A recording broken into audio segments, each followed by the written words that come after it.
Aujourd'hui, quand on parle de Facebook, ça fait partie des éléments des réseaux sociaux importants. C'est un élément important sans lequel on ne peut pas aussi aujourd'hui ne pas vivre. Et surtout dans le rang de la jeunesse, c'est très important. Donc Facebook, c'est d'abord un élément important dans l'environnement des réseaux sociaux. Avez-vous un compte Facebook? Oui, j'ai aussi un compte Facebook, je suis comme tout le monde. Bon, je ne suis pas aussi jeune que ça, mais j'y vais à mes heures de distraction. J'y vais aussi pour être à la page, comme on le dit souvent. Sinon, si vous n'êtes pas à la page, vous risquez de perdre le train des informations.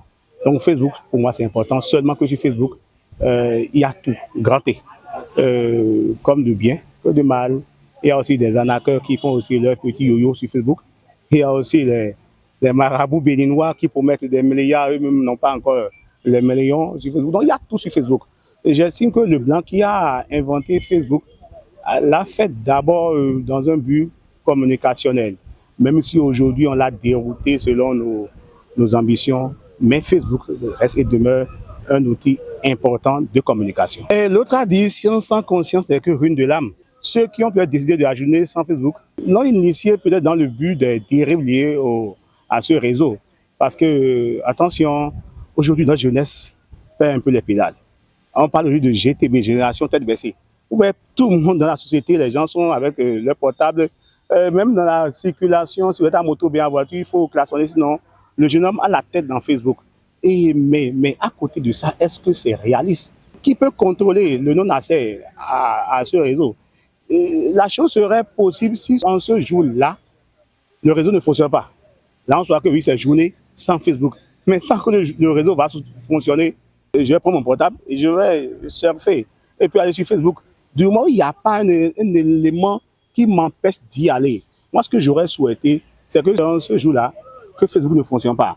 Or, s'il dit ne pas fonctionner, c'est des milliards de pertes pour les lobbies financiers qui sont derrière ce système. Donc, je suis un peu dubitatif. Mais ce qui est recommandé, faisons l'effort de respecter. Maintenant, à côté de ce respect, n'est-il pas mieux de développer autre chose?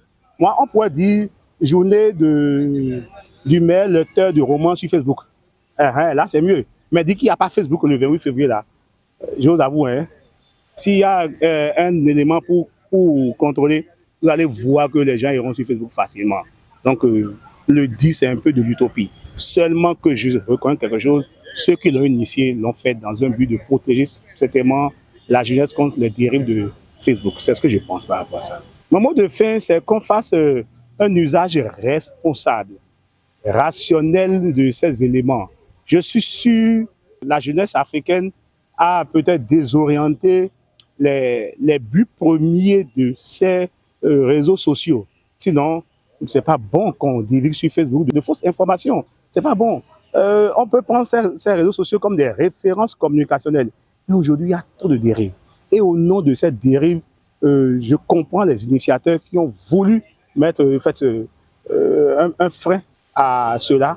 Mais toujours est-il qu'on propose autre alternative ce 28 février pour que Facebook ne meure pas, mais qu'il continue pas à vivre.